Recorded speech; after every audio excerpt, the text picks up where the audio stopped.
sólidos líquidos a la boca del estómago. ¿Cuándo para tragar sería? ¿Ah? Para tragar.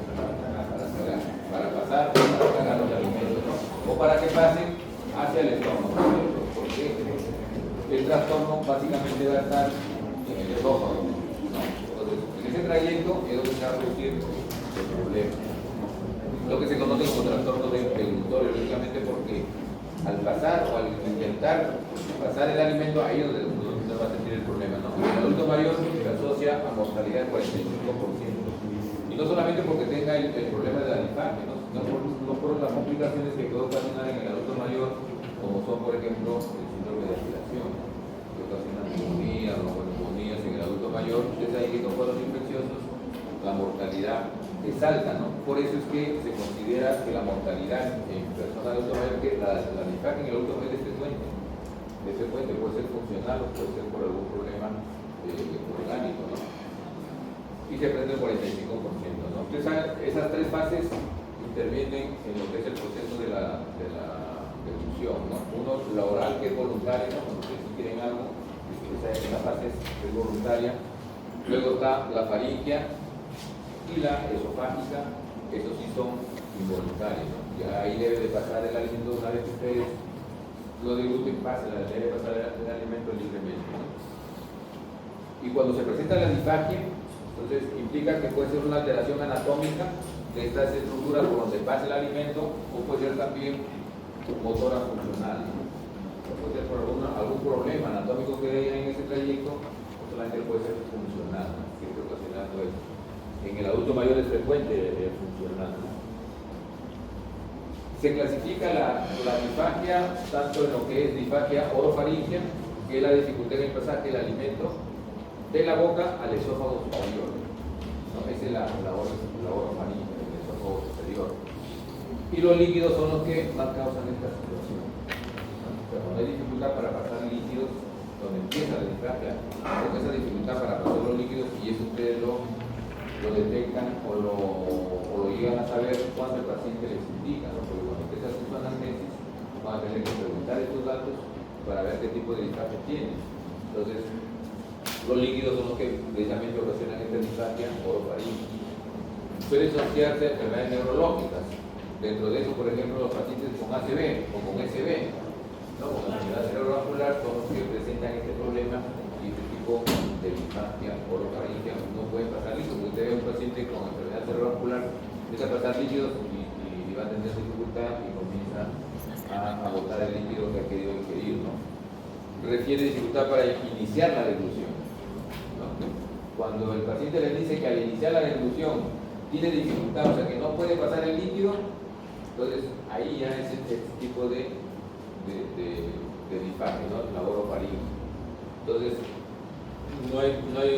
hay dificultad para masticar y propulsar la comida hacia la faringe. Entonces el paciente quiere pasar el alimento, ¿no? de la cavidad bucal a la otra fase que es la faringe, y ahí donde tiene dificultad. Por eso dice que es al inicio, ¿no? Al inicio. Presenta babeo porque como no puede pasar, entonces comienza a presentar babeo y la dificultad para iniciar el acto de la ablución, ¿no?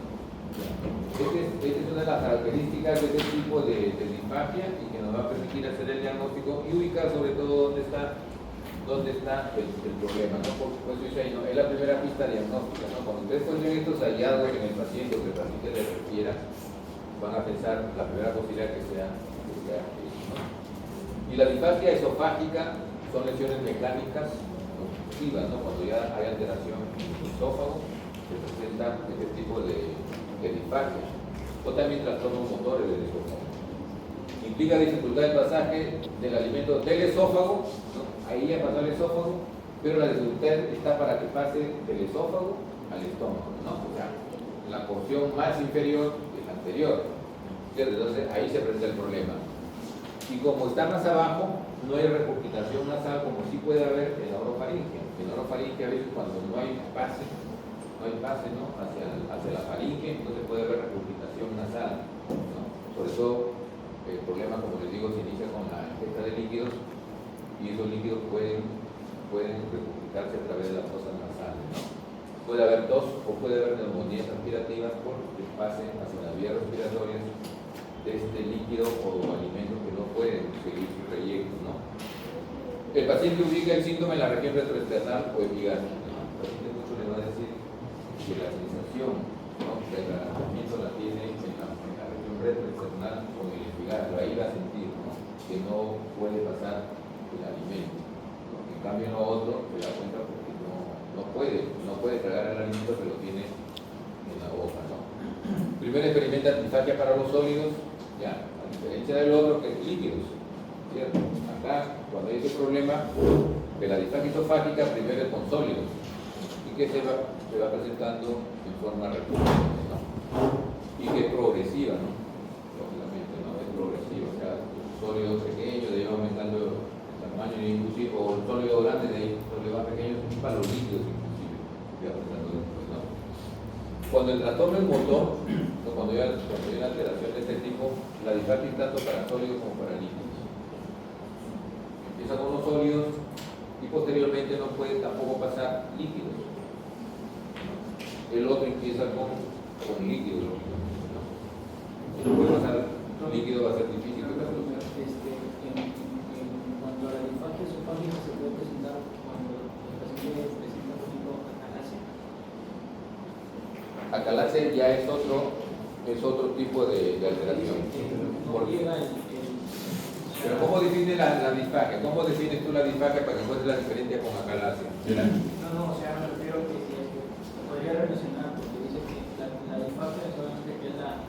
Porque la acalasia es cuando el alimento se acumula, ¿y cierto? Ya, claro. En cambio la disfagia es cuando hay dificultad para que pase. Ya, la dificultad para, por ejemplo, dice que acalasia es disfagia esofágica, entonces no llega, el resto no llega al estómago. Claro. Entonces, se puede ver también a una acalasia, yo creo que...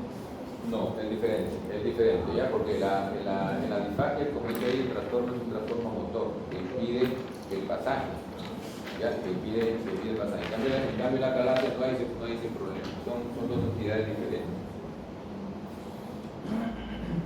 Ahí está la causa de disfagia. Miren cuántas causas de disfagia pueden presentarse, ¿no? Miastenia, ausencia de cerebro vascular. Acalasia lo pone acá como tiene la acalasia. Ya, miren, pero todo eso, lógicamente, como yo siempre les digo, ¿no?, cuando ustedes encuentren o busquen la etiología de algo, busquen lo más frecuente, no busquen lo raro, ¿no? Dentro de esto, por ejemplo, la enfermedad cerebrovascular, la orofaringe, es la más frecuente de la orofaringe, ¿no? Después tenemos la enfermedad de Parkinson también en adultos mayores, que se puede presentar, la miastenia gravis, ¿no? Después los demás son trastornos no tan frecuentes, el divertículo de Senker también se puede encontrar, neoplasias lógicamente hay, y la esofágica ya vienen los otros trastornos, ¿no? Trastornos más, el cáncer de esófago, por ejemplo, ¿no? Se puede producir un proceso o puede producir una obstrucción y dificultad para que la esclerodermia, ¿no? La esclerodermia, ¿no? Una enfermedad autoinmune que también hay alteración de la parte motora y le puede presentar el problema. Entonces, esas causas, pero siempre buscando las más frecuentes para ver cuál es la que determina. El diagnóstico diferencial, ¿no? Porque a veces hay sensaciones que nos dan la impresión que podríamos tener alguna dificultad para pasar y lo calificamos como disfagia. Por ejemplo, ¿no?, en el caso de una odinofagia, la odinofagia no es una disfagia, ¿no? Y hay que saberlo diferenciar porque el paciente nos dice sus molestias para ver si es una odinofagia o si realmente es una odinofagia. ¿Qué se diferencia? Hay dolor con la deglución, ¿no? El paciente va a querer pasar y tiene dolor. Por ejemplo, cuando tienen ustedes una faringoamigalitis, ¿no? Tienen una faringoamigalitis, entonces cuando pasan hay dolor, entonces eso no es disfagia, ¿cierto? Porque puede pasar, pero hay dolor debido al proceso inflamatorio o infeccioso que puede tener el paciente. Sensación de globo que uno a veces siente, ¿no? Como que tiene un globo que le impide pasar. Entonces hay que también poder identificar este problema, ¿no? Que es una situación no relacionada con la deglución. O sea, eso lo tiene permanente, esa sensación de globo lo tiene ahí, lo siente el paciente. En cambio, la disfagia se presenta cuando la persona, el paciente, intenta deglutirse. Ahí viene a ser la disfagia. ¿ya? En cambio acá no, ahí uno lo tiene, dice, tengo sensación como que tuviera algo que se me atraganta, como decir un globo. Entonces hay que diferenciar, no es disfagia de ello, ¿ya? Y la disfagia funcional, incluida de trastornos funcionales o patologías gastrointestinales más frecuentes, ¿no? La disfagia funcional muchas veces está relacionada con también alteraciones emocionales que tiene el paciente, que a veces pueden dentro, efectivamente, del paciente crear esa dificultad para poder pasar o para poder tragar los alimentos, ¿no? La etiología. Entonces es para el diagnóstico diferencial, ya para poder definir bien si estamos o no frente a una disfagia. La etiología, ¿no? Más del 75% de la orofaringia, alteraciones neuromusculares, entre estos los ACV, ¿no? Los enfermedades cerebrovasculares, que la más frecuente. Si hay un paciente con ACV van a encontrar este tipo de disfagia. Y la mayoría de las causas de disfagia esofágica, o sea, el otro tipo de disfagia, está más frecuente en estas dos patologías, ¿no? En la estenosis péptica o el cáncer de esófago, ¿no? La estenosis péptica, ¿por qué?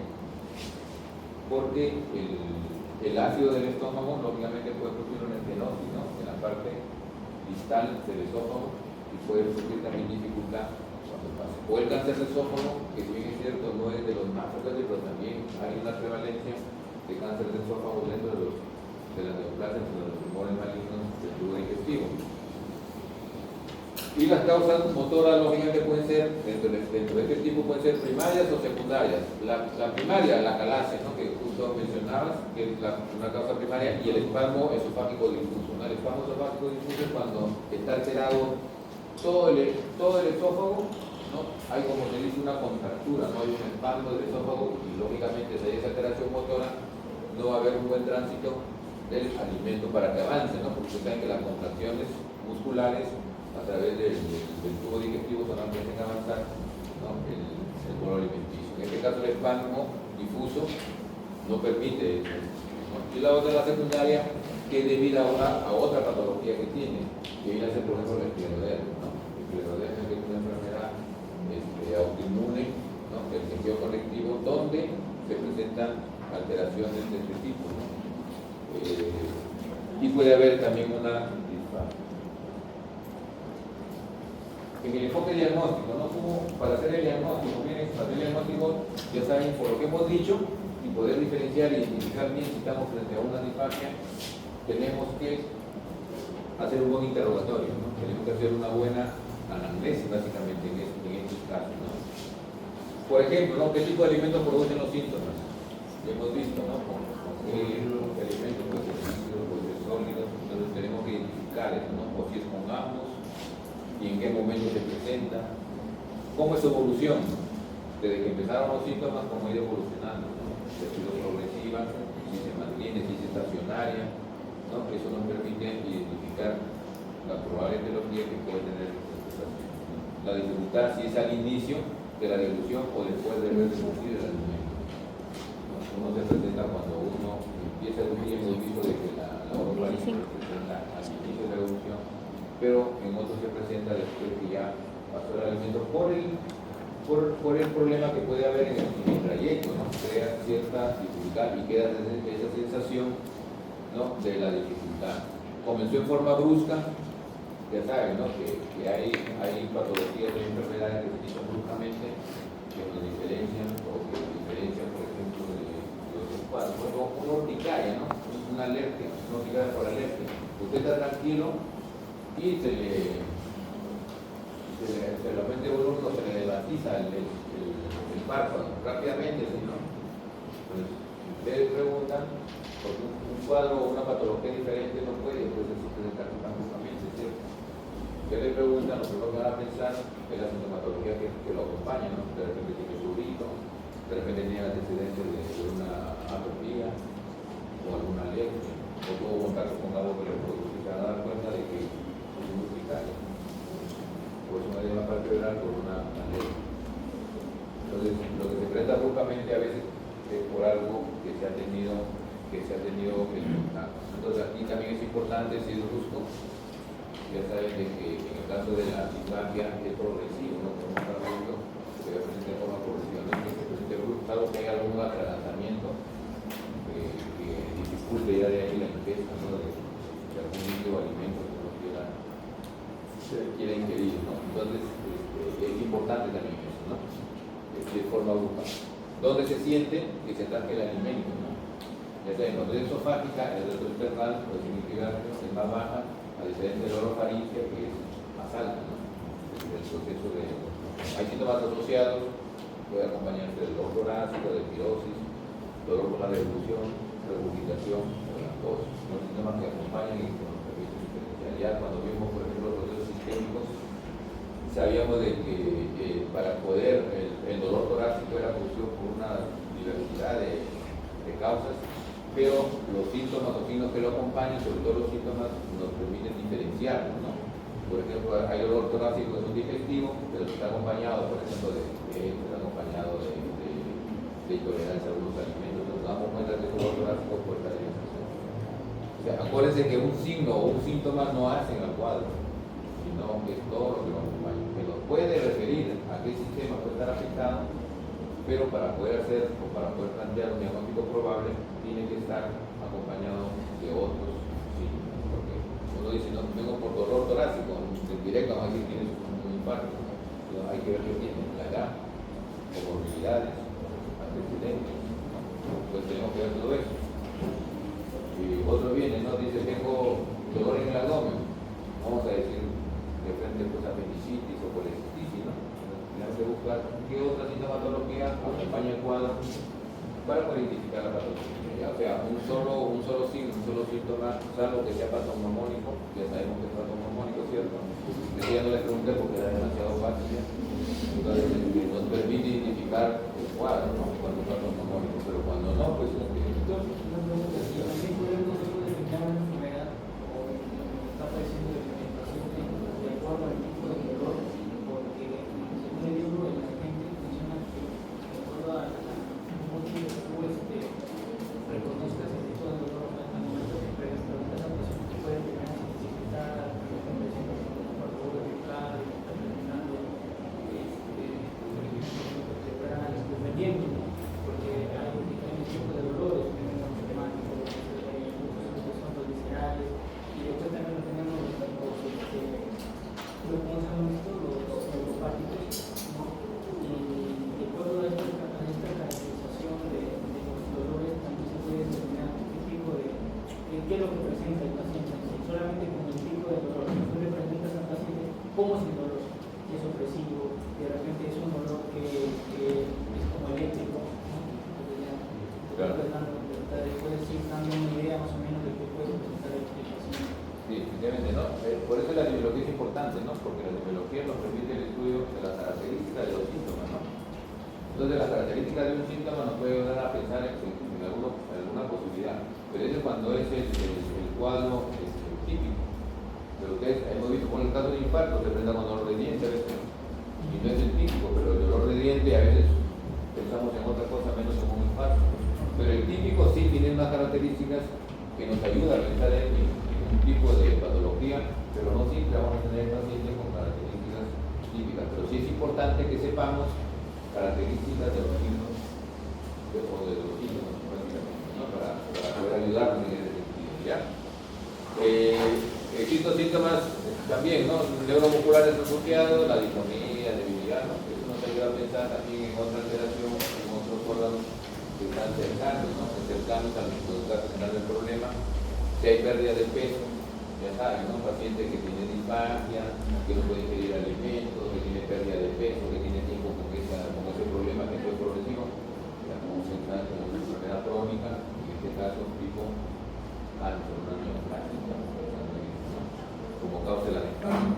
Uso de medicación habitual como AINES, ¿no? Ya sabemos el problema de los AINES con la mucosa gástrica, o con los reflujos también que puede presentar, ¿no? Y eso puede producir una estenosis del esfínter esofágico inferior, ¿no? Entonces puede producir ese problema, ¿no? Antiácidos, si está tomando alendronato también, ¿no? Alendronato, que son los medicamentos que toman las mujeres para la osteoporosis, no toman para la osteoporosis también. O sea, hay que preguntar, pero para eso tenemos que saber los efectos de estos medicamentos que van a producir sobre el problema que estamos pensando que tiene el paciente para ver si lo relacionamos, ¿no? Ahí está el diagnóstico diferencial entre los diferentes tipos de disfagia esofágica, por ejemplo, ¿no? Hemos visto que puede ser funcional o puede ser orgánica, pero cuando hay algo que está ocasionando el problema, o puede ser maligna también, ¿no? Cuando hay una neoplasia. Por ejemplo, el tipo de alimento, cuando es funcional, sólidos o líquidos se pueden presentar tanto para sólidos o líquidos. No toma líquido y tiene problema, toma sólidos de igual manera, cuando es funcional. En cambio, cuando es orgánica pero es benigna, primero hemos dicho que la esofágica es para sólidos, ¿cierto? Y la orofaringia es líquido, ¿ya? Entonces, cuando es benigna y cuando es maligna, primero sólidos, cuando es maligna, ¿no? Porque el tumor comienza a ir, va creciendo, va creciendo y va dificultando el pasaje. Ya cuando hay una obstrucción casi completa, entonces ya no puede pasar ni líquidos el paciente, ¿no? La localización es variable cuando es funcional. La orgánica es fija, ¿no? Porque si hay un problema orgánica, lógicamente tiene una ubicación determinada, ¿no? Dentro de lo que es el trayecto donde pasa el alimento. Y de igual manera la maligna, ¿no? El tumor se localiza en una zona y ahí comienza a desarrollar y va produciendo el problema obstructivo, ¿no? La presentación, cuando es funcional, es intermitente. Yo puedo tomar bien mi líquido o puedo comer bien mis sólidos y en otro momento se presenta el problema, ¿no? Entonces eso tengo que contarle también al paciente si es que la forma de presentación es esa, no si es intermitente. Orgánica es constante, ¿por qué? Porque ahí está el problema, ¿cierto? Está localizado. Igual si es maligno también, ¿no? Está localizado, no es que el maligno cambia o el tumor cambia de un día sí, un día no, sino que es permanente, es constante el problema que va presentando de la disfagia. Progresión, la funcional es lenta, ¿no? A veces pasa mucho tiempo para que vaya para que se noten algunos cambios dentro de lo que es esta dificultad para la evolución. La media, la benigna es media. ¿Qué quiere decir que es media? ¿No? Que avanza lentamente, ¿no? La benigna avanza lentamente. En cambio la maligna es rápida. Un tumor maligno, por ejemplo, dentro de lo común del tumor maligno del cáncer que avanza rápido, dependiendo del tipo de cáncer. En cambio la benigna demora el tumor en su crecimiento, ¿no? La repercusión, la funcional nula o escasa, porque la funcional no le produce algo que tenga problemas muy extensos para poder ingerir los alimentos, pero no produce mayor afectación orgánica. La orgánica benigna, sí puede haber alguna alteración dependiendo del desarrollo y del problema que tenga. Y la maligna sí es importante, ¿no? Porque además de la obstrucción que pueda presentar, hay alteraciones sistémicas que implican un deterioro general del paciente, ¿no? En la maligna. Entonces, esas son las diferencias que hay entre los tipos de disfagia esofágica, entre los tres tipos de disfagia esofágica. Al examen físico, ¿no? Cuando nosotros hacemos el examen físico, cuando hacemos un paciente que tiene disfagia, lo que vamos a buscar son signos neurológicos de una enfermedad cerebrovascular. Porque puede que no haya tenido, sino que haya tenido anteriormente y que el paciente no lo haya dicho. O si nos dice que se ha tenido una enfermedad cerebrovascular, tenemos que buscar si te ha dado alguna secuela. ¿No? Alguna secuela que nos esté explicando la causa de la disfagia. Si saben que la disfagia o la enfermedad cerebrovascular es una causa importante de este problema, ¿no? Sobre todo, ¿de cuál tipo? ¿De cuál tipo? De los dos tipos que hemos visto de disfagia. ¿Dónde se presenta? ¿En qué pacientes con enfermedad cerebrovascular qué tipo de disfagia se presenta? La orofaringia, ¿cierto? Hay trastornos musculares en la orofaringia, neuromuscular. Entonces, pacientes con enfermedad cerebrovascular buscamos esos signos para ver si tienen, ¿no? Signos también de síndrome intrapiramidal, dosis palpebral, debilidad muscular, miastenia gravis, hiporreflexia, piel seca, no te saben el hipotiroidismo, también puede haber este problema. Piel seca, o ¿cómo nos damos cuenta que un paciente es hipotiroideo? Bueno, no lo vamos a examinar acá, ¿no? Pero si yo veo, por ejemplo, alguien aquí, ¿no? Que cada vez que viene acá se me duerme. Como ni bien empiezo a hablar, ya se está cabeceando. Tendría que recomendarle que se haga el examen de tiroides, ¿cierto?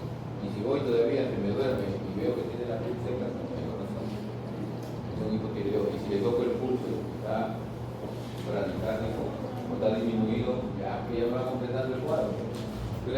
solamente se duerme nada más. A uno para travesía, uno está conversando y está durmiendo.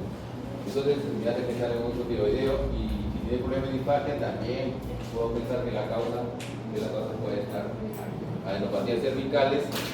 Saben que los ganglios cervicales nos indican un problema, sea infeccioso, inflamatorio o un tumor maligno de la región donde drenan todo eso, ¿cierto? Entonces, una idiopatía cervical con un paciente que tiene disfagia, ¿no?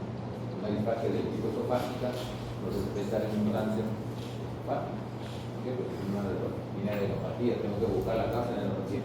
Siempre cuando ustedes se encuentren ganglios cervicales, ¿no? Dependiendo de la edad del paciente, búsquenle dentro de la, no digan solamente, no, si son tus ganglios, no tómate un antiinflamatorio, ¿no? Porque a veces tenemos la costumbre de indicar así, sino que busquemos la causa de esa adenopatía, si es que el paciente no ha atendido, ¿no? Porque podemos estar, o el paciente puede estar presentando un proceso infeccioso de la zona, un proceso inflamatorio, de repente un problema de cavidad bucal nada más, pero también puede ser un cáncer, y que está en esa zona. Bueno, a las mujeres, ¿no? Cuando tienen cáncer de mama, aparece un ganglio, una idiopatía en la axila y ya están preocupados, ¿cierto? Sobre todo si es dura, si es móvil, si es irregular, ya se preocupa.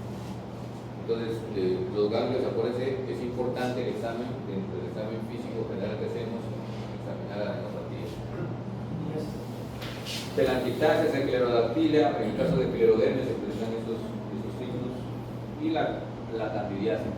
La candidiasis, ¿por qué? ¿Qué nos indica la candidiasis?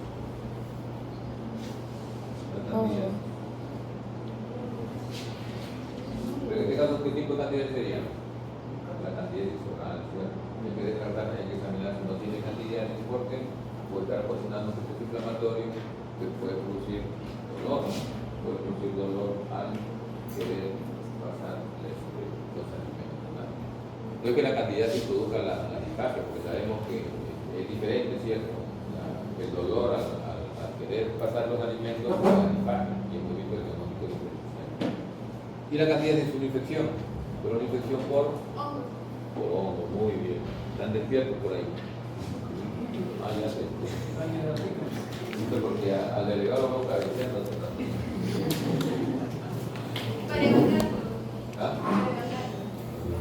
Qué sueño que muy me bien. da. Entonces, esa es una de las circunstancias, lo que van a observar con más frecuencia, lo que vamos a poder explicar. Pero el dolor abdominal, sí, eso es una cajita de Pandora, el dolor abdominal. ¿No? Los pacientes, es una de las causas más frecuentes de consulta, no solamente en los hospitales, sino hasta en la consulta externa, en la consulta ambulatoria. No solamente en los hospitales, es una causa frecuente en emergencia, ustedes todos los días, todas las horas, dolor abdominal. Por tanto, hay que saber identificar la etiología del dolor abdominal. Lo primero que tienen que hacer en un dolor abdominal es ver si es un dolor abdominal quirúrgico o es un dolor abdominal médico en el sentido de tratamiento de manejo. Eso es lo primero que tienen que hacer. O es un dolor abdominal agudo,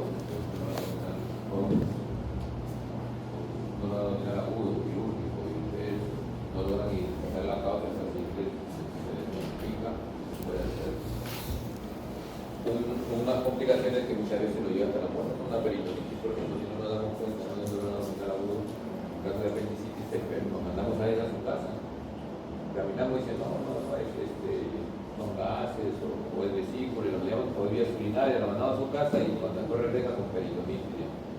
Y si es que regresa, ¿no? Porque a veces lo llevan al sobandero, el soba le perfora el apéndice y se hace su peritonitis y llega ya al hospital en sepsis.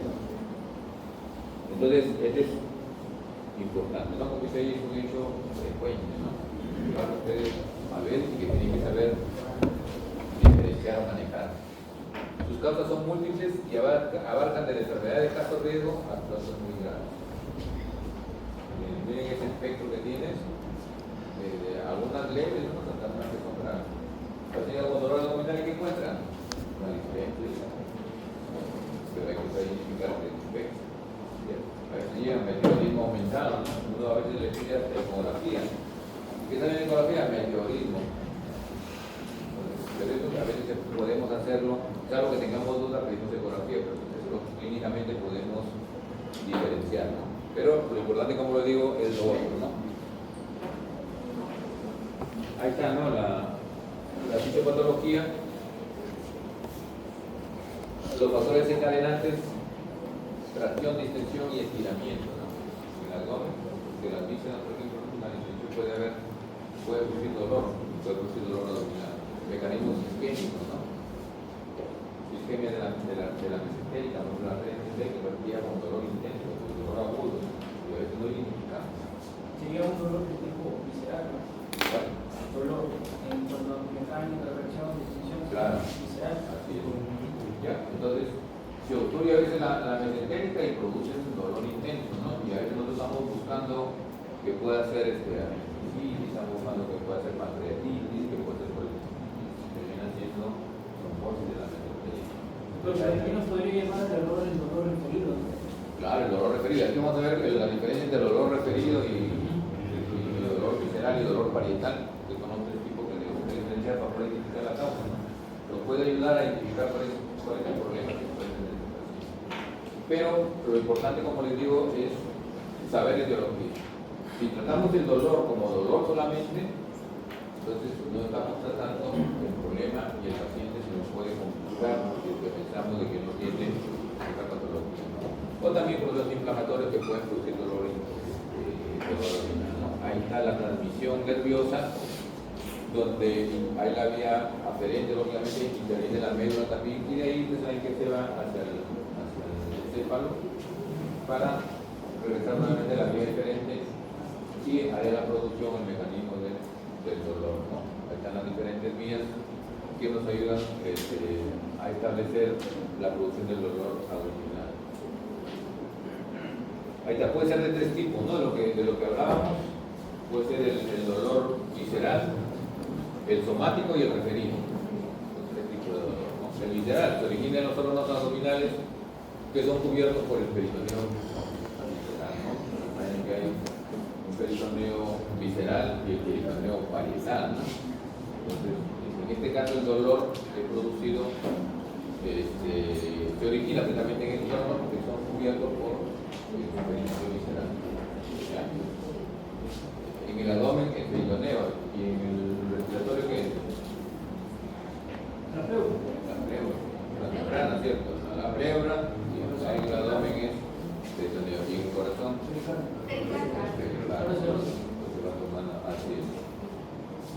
entonces, en este caso de la visceral, los receptores, ¿dónde se ubican los receptores dolorosos? ¿No? Los que van a llevar la sensación del dolor, ¿no? Se ubican en la pared muscular de las vísceras huecas.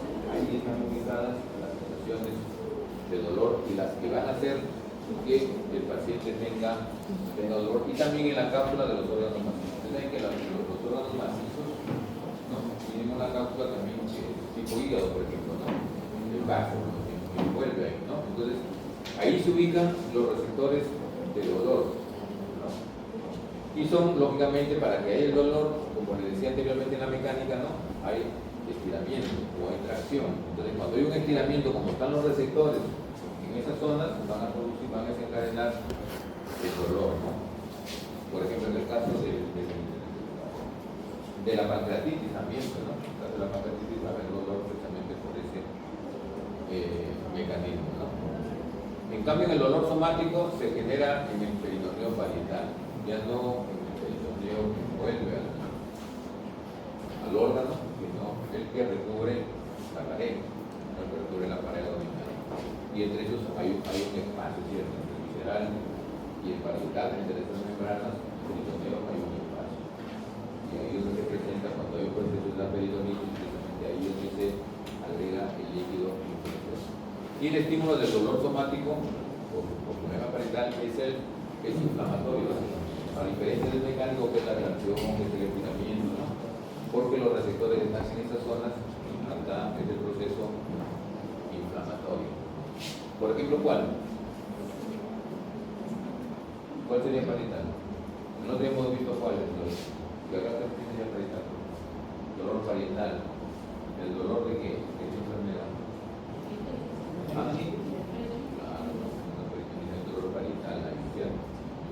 Y el dolor referido surge de las estructuras viscerales, ¿no?, que hemos visto anteriormente, y se percibe a distancia del órgano afectado. Dolor referido. Que son algunos tipos de dolor que hemos visto anteriormente.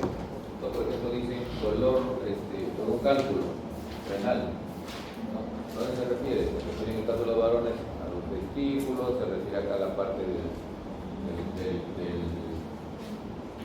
la fosa ilíaca, ¿no? Se refiere al flanco, ¿no? Entonces, más que todo es el dolor referido que no está ocasionado en el mismo lugar donde se detecta ese dolor, sino que es un dolor referido proveniente de otra zona, ¿no? Ahí está, ¿no? El esquema, por ejemplo, acá vemos, ¿no?, el dolor visceral, de dónde puede, como decíamos, de los órganos donde puede ser originado ese dolor, ¿no?, por la anatomía y los receptores, la ubicación de los receptores, ¿no?, en estos órganos, ¿no? El dolor referido, ya ven ustedes ahí también, y el dolor parietal, bueno, ahí es lo que conversamos anteriormente cuando está inflamada el peritoneo parietal. El agudo, ¿no? Es importante también diferenciar entre el dolor agudo, el dolor abdominal agudo y el dolor abdominal crónico, ¿no?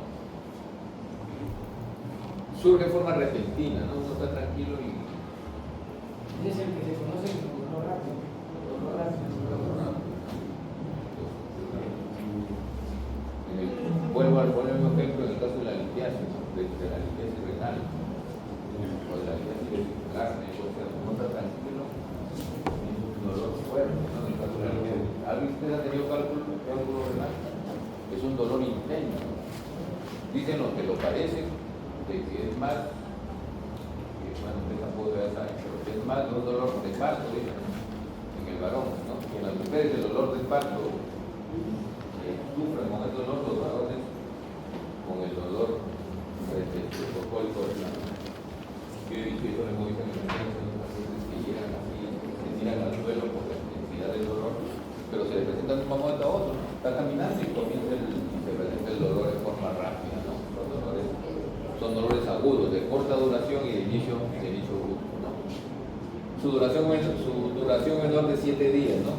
Dolor agudo, fuerte, dolor agudo menos de 7 días y por lo general menos de 48 horas, los dolores agudos, ¿no? Generalmente un dolor agudo, el paciente llega y les dice que recién empezó con el dolor, o que a veces toman analgésicos y todo eso y no calman el dolor y dice que empezaba hace 48 horas, no hace 24 horas, pero es un dolor que se considera agudo por el tiempo, ¿no?, y su duración, pero puede ser hasta los 7 días. Es de origen no traumático con probable daño tisular. Acuérdense que el dolor es el que nos va a indicar que algo está pasando. A veces nosotros, sin diagnosticar, tratamos de anular el dolor, ¿no?, y el dolor es el que nos está avisando que algo está pasando, ¿no? Claro, en esos casos, ¿no? Entonces, siempre tratemos al mismo tiempo, claro, no vamos a dejar el paciente con dolor, si no es intenso, hasta que hagamos el diagnóstico, pero siempre tratemos de paralelamente, en casos que es necesario, ir manejando y viendo el diagnóstico. A veces llega un paciente y le indicamos para el dolor, ahí no le calma, opioides le ponen, ¿no?, de los más débiles, tramadores, no le calma y seguimos poniéndole y no hacemos el diagnóstico. Es un paciente que está complicando, porque la etiología puede ser quirúrgica inclusive. Entonces seguimos insistiendo, ¿no? Si no le da, le agrega otro hasta que le calma. O un posoperado, ¿no? A ver si tiene dolor y le ponemos una ampolla, le ponemos otra ampolla, ¿no?, para que le calme el dolor. Pero el paciente a veces está complicado. Entonces hay que hacer el diagnóstico para poder tratar. De inicio podemos tratar de controlar, pero tenemos que ir viendo cuál es la etiología del dolor. La causa puede ser intra o extraperitoneal, ¿no?, la causa de este dolor agudo. Y en cambio en el crónico, de forma constante o intermitente, ¿no? Uno cuando tiene un dolor crónico, un dolor que uno inclusive como dicen unos, uno lo va con uno el dolor, ¿no? Entonces a veces lo controla, pero que veis en el caso, por ejemplo, de un dolor crónico por una neoplasia, las etapas terminales pues son dolores intensos, ¿no? Pero cuando es por otra causa, es un dolor crónico, a veces llevamos el dolor, ¿no? A veces como dicen, nos acostumbramos a acostumbramos al dolor a diferencia del dolor agudo, ¿no? Tiene, por ejemplo, de más de 6 meses de evolución, ¿no? Son dolores tiempo que uno lo va controlando con tratamiento, pero que se siguen presentando, no son dolores constantes. Ahí no es el enfoque. Cuando hay dolor abdominal, ya saben, tenemos que buscar, no tratemos el dolor, no tratemos la causa. Pero para eso tenemos que hacer una buena analgesia, ¿no? Y buscar aplicar la semiología del dolor, características del dolor. Como decía tu compañero, eso es importante. ¿Cómo se comporta? Así es, ¿no? Eso nos ayuda muchas veces a pensar en una posibilidad. ¿Cómo el dolor, cómo se alivia el dolor? ¿Se te alivia el dolor? ¿En qué momento se te alivia? ¿Tienes que tomar algo? ¿No tienes que tomar? ¿Tienes que adoptar alguna posición? Y ahí es una posición. Entonces, eso nos ayuda mucho, ¿no? Por eso que dice, ¿dónde le duele? Pero tenemos que ubicar dónde. ¿Dónde es el dolor? ¿Dónde le duele? También hacer uso de escala, ¿cómo se llama? La DEVA. Entonces determinamos, ¿no? Con la intensidad para determinar la intensidad del dolor, ¿no? ¿De dónde? Del 1 al 10, ¿cuál es tu dolor? Y el paciente es más objetivo, ¿no? Porque nos dice cuál es la intensidad del dolor, ¿no? ¿Cómo es el dolor? Si es cólico, si es nada. Usted ahí no puede decir si es un dolor parital, si es un dolor normal. Además también si es un dolor neuropático, también a veces comenzó súbitamente para ver si es un dolor agudo o si es crónico. Cuán inmenso el dolor. Acuérdense, si es un dolor agudo, tenemos que darle solución. Así como se presenta, no podemos dejar al paciente que se desplaza a otra parte, pues el dolor referido también nos ayuda eso, el dolor cuando es referido. Hay algún tipo de dolor, algunas patologías que tienen características a dónde se refiere, ¿no? Por ejemplo, el dolor de la vesícula. Cuando hay cólico vesicular, ¿a dónde se refiere? A la isla de España, la ciudad de Paracán, ¿no? Igual como le digo del renal, ¿no? La pancreatitis, ¿cómo es? Dolor en cinturón, dice, ¿no? Dolor en cinturón. Entonces, cuando dice así, ¿no? Me duele, entonces ya uno va pensando y comienza a buscar más síntomas sobre la probable causa o la probable etiología del dolor, y ahí comienza a buscar otros síntomas. Tiene de vómitos, estuviste tomando, estuviste comiendo mucho, entonces uno comienza a hacer su historia, ¿no? ¿Qué alivia el dolor? Si es un medicamento o si es alguna posición, ¿no? En la pancreatitis, ¿no? La posición mucho ayuda, ¿no? Entonces ayuda, entonces es otra característica. ¿Y qué otros síntomas se acompañan al dolor? Eso es básico, jóvenes. ¿Ya? Nunca hablan solamente porque les dicen que es el cinturón, ya de frente pancreatitis, no. No, busquen otros síntomas para que con eso completen o complementen esa característica que están presentando. Ahí están, ¿no? Las características, el carácter, el comienzo, ¿no? Comienzo insidioso, brusco, súbito. Insidioso es cuando se va presentando así lentamente, ¿no?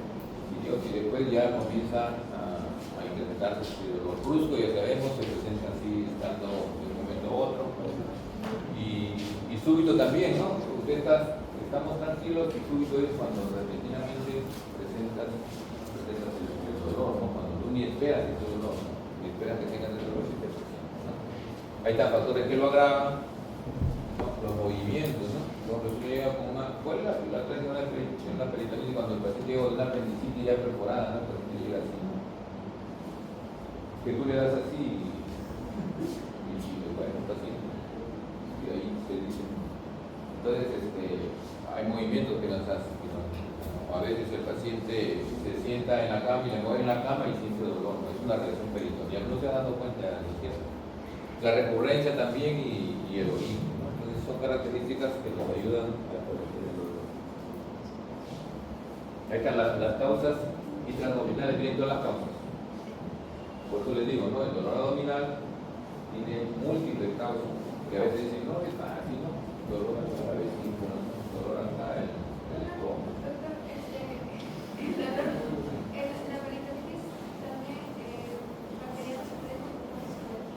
¿Ok? Claro, es una peritonitis. Lo único que le diferencia, tiene la misma sintomatología, lo único que le diferencia es la etiología, es la causa de la peritonitis, ¿no? Pero es lo único que le diferencia, pero después el cuadro es igual, es una peritonitis. Ahí están las causas inflamatorias por obstrucción mecánica y las isquémicas. Ahí también la oclusión macular mesentérica dentro de las isquémicas es la más frecuente. De la mesentérica. El paciente llega con dolor, ¿no?, abdominal, en brusco inclusive, ¿no? Obstrucción intestinal con estrangulación. Un vólvulo, por ejemplo, ¿no? Un vólvulo. Entonces, ¿qué pasa en el vólvulo, no? Lo que pasa es que se interrumpe la circulación sanguínea y puede producir isquemia. Pero tiene que intervenir rápidamente desvolvulando, ¿no?, o ir a la sala para resolver ese problema, porque produce obstrucción, pero también puede producir isquemia por la interrupción del flujo sanguíneo, ¿no? Obstrucción urinaria, ¿no?, ahorita ahí, ¿no?, por una litiasis, ¿no? Es en la obstrucción mecánica, ¿no? La obstrucción intestinal, los fecalomas, por ejemplo, ¿no?, la historia, ¿no? Tiene obstrucción intestinal un mayorcito, ¿no? Entonces, deposiciones, ¿de cuánto más deposiciones? 9 días, 10 días. Pues tienen que hacer el tacto rectal inmediatamente. Ya es su tacto, si se encuentran ahí en la polla rectal, encuentran deposiciones duras, entonces ya hay un fecaloma. Es lo que le está produciendo la obstrucción intestinal, ¿no? La obstrucción biliar también, cuando hay una coledocolitiasis, por ejemplo, un cálculo sale, a veces algunas personas dicen, ¿tienes cálculo?, dice el médico, no, doctor, tan chiquitos todavía para operar. Los pequeñitos son los más peligrosos. ¿Por qué? Porque los pequeñitos son los que salen de la vesícula y obstruyen y se van a la vía biliar y lo obstruyen, y producen la coledocolitiasis, que puede producir pancreatitis, la comunicación que hay ahí, producen pancreatitis. La causa más común de pancreatitis es la coledocolitiasis o la litiasis. Entonces hay que ver pues, por eso nos da la historia, ¿no? Pero produce dolor abdominal también, la obstrucción. Pero la obstrucción tiene sus características, ¿no? Porque aparte del dolor abdominal vamos a encontrar otros signos, ¿no? Vamos a encontrar distensión abdominal, ocultamos ruidos, y como hay una obstrucción abdominal, hay una distensión abdominal y el intestino no funciona, ¿van a ver o no va a haber ruidos? Yo oculto. No va a haber, ¿cierto? Porque el intestino no funciona. Hay un hilo paralítico, pero en el mecánico en cambio van a estar aumentados. ¿Por qué? Porque el intestino trata de empujar y aumenta ruidos. Entonces eso nos permite también intensidad. Pero eso ya nos da el examen, ¿no? Nos da el examen físico. Peritonitis bacteriana, ¿no?, sangre, hemiperitoneo, traumática están los accidentes, un accidente con un impacto abdominal también es una causa de dolor, ¿no? Entonces, como ustedes ven ahí, causas intraabdominales de dolor son varias. Y esas son las enfermedades que producen dolor abdominal agudo. Apendicitis, la primerito ahí, ¿no? Y ahí están las características del dolor. El apendicitis no es que empieza acá, no es que viene, no es el dolor acá, ya apendicitis, no, el apendicitis empieza en el epigastrio. Ese es la característica del dolor empieza en el epigastrio y va migrando hasta que se localiza en la fosa iliaca, ¿no? Ese es el típico de la apendicitis. Entonces se inicia en el epigastrio, a veces el paciente llega cuando recién se está iniciando, ¿no? Llega a emergencia y dice, el doctor, tengo dolor acá en la boca del estómago, ¿no? Y uno dice, pues puede ser otra cosa, pero no, si uno no piensa en que a qué hora se empezó el dolor, cómo es el dolor, ¿no?, qué otras características tiene, qué otra presión del paciente, entonces dice, ah, ya, no, tómate un antiácido, ¿no?, y le manda a su casa y después regresa a una apendicitis instalada en la posibilidad. Pero cuando uno sospecha, de acuerdo a la historia clínica, porque es bien minuciosa en historia para estos casos, entonces uno lo tiene en observación al paciente. O si lo envía a su casa, lo envía porque dice, ¿sabes qué? Si tú ves que el dolor no te calma, entonces viene, ¿no? O si el dolor va migrando, y te viene, ¿no? Pero para eso, ustedes no tienen que darle analgésico, salvo que sea el dolor muy intenso, pero si le dan analgésico, tienen que dejarlo en observación, porque si le dan analgésico y lo mandan a su casa, ¿qué hace el analgésico? Tapa el dolor, cubre prácticamente, el paciente no va a tener dolor al comienzo. ¿Por qué? Porque está con analgésico y está tranquilo, pues, ¿no? En cambio, los que tienen sospecha y no le dan analgésico, déjenlo en observación y observen, ¿no? Y en unas horas nomás, en poco tiempo ya se va a ir localizando y se va a dar cuenta cómo se fiebre, no comienza a tener malestar, se va a localizar y hace su diagnóstico. No ¿no? Pero al comienzo puede presentarse, como dice ahí, inicialmente puede ser periumbilical, ¿no? Y posteriormente ya se va a la procileta derecha, ¿no? La peritonitis puede ser gradual, puede ser de inicio súbito. Inicio súbito, por ejemplo, puede darse en los casos de una peritonitis cuando hay una perforación por algún traumatismo, ¿no? O cuando hay, por ejemplo, cuando no lo acuchillan, por ejemplo. Entonces, hay perforación de vísceras y ese contenido pasa al peritoneo, puede desencadenar una peritonitis. Salpingitis en el caso de las mujeres, ya saben, en el caso de hombres no. Salpingitis viene a ser una inflamación de las trompas, de los anexos, ¿cierto? De los anexos de la cavidad uterina, de las cavidades pélvicas que corresponden al útero, ¿no? Las trompas generalmente, ¿no? Los ovarios, los hombres no tienen ovarios.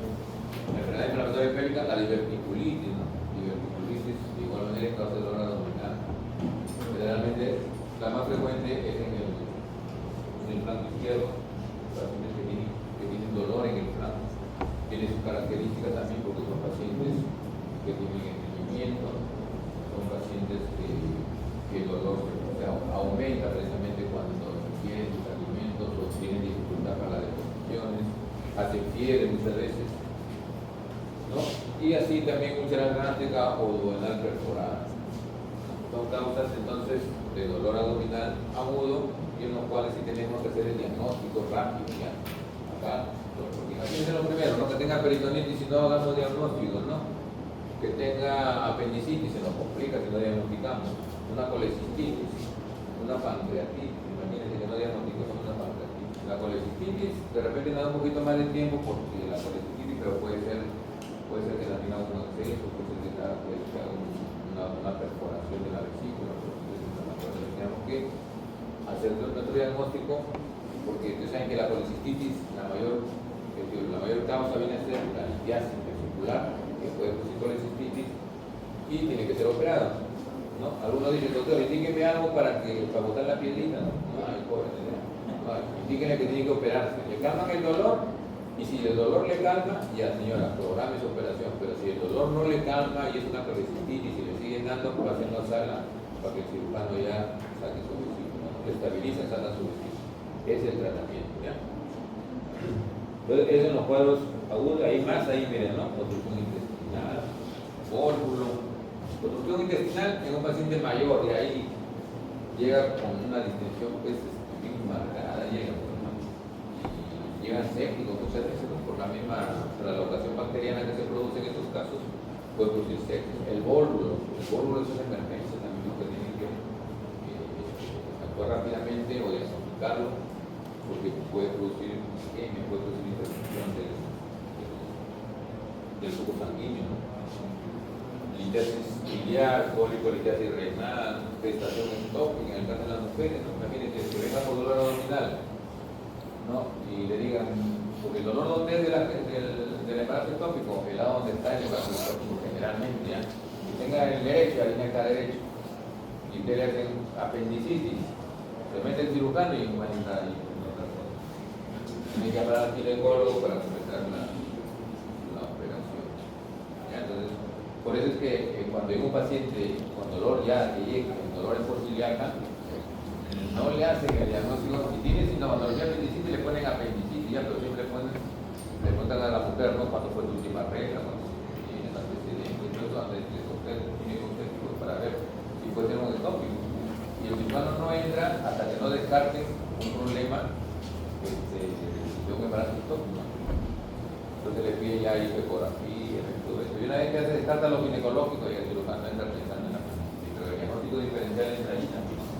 Y es causa de dolor abdominal. Ruptura de un quiste ovario, ruptura de vaso también, ¿no? Pero eso tiene sus antecedentes, lógicamente. Estas son causas extraabdominales, bien, que no solamente los problemas abdominales provocan dolor en esta región, sino que también hay causas extraabdominales, ¿no? Una neumonía basal. Cuando ustedes le lleguen, no sé si les dije las clases, les dije cuando un paciente le llegue con neumonía basal derecha, ¿no? O cuando les llegue, al contrario, paciente llegue con dolor en el pulmón derecho, siempre examine aparato respiratorio. Porque uno le llega con dolor acá, ¿qué piensan? ¿Cierto? ¿Qué piensan? Problema de la vesícula, ¿no? Dice dolor acá, la vesícula, dice, ¿no? Y a veces le dan tratamiento, pero siempre examine el respiratorio porque el paciente con neumonía basal derecha puede presentar dolor en el pulmón derecho. Entonces, el diagnóstico diferencial de la colecistitis aguda es la neumonía basal derecha. Por lo tanto, se tienen que descartar y tienen que examinar ahí ya. El infarto pulmonar también, miren, en el pulmón que puede provocar dolor abdominal. El herpes zóster, ¿no? Bueno, vamos con lo de acá, pero no. El infarto de miocardio, yo lo digo también, ¿no? El infarto de miocardio puede también a veces ocasionar dolor en el abdomen, en el infarto. A veces hay pacientes que tienen dolor en el hipocondrio, con el epigastrio, con el infarto. Paciente que a veces dolor, este paciente, doctor, tengo dolor aquí en el epigastrio. Entonces uno se va por la parte digestiva.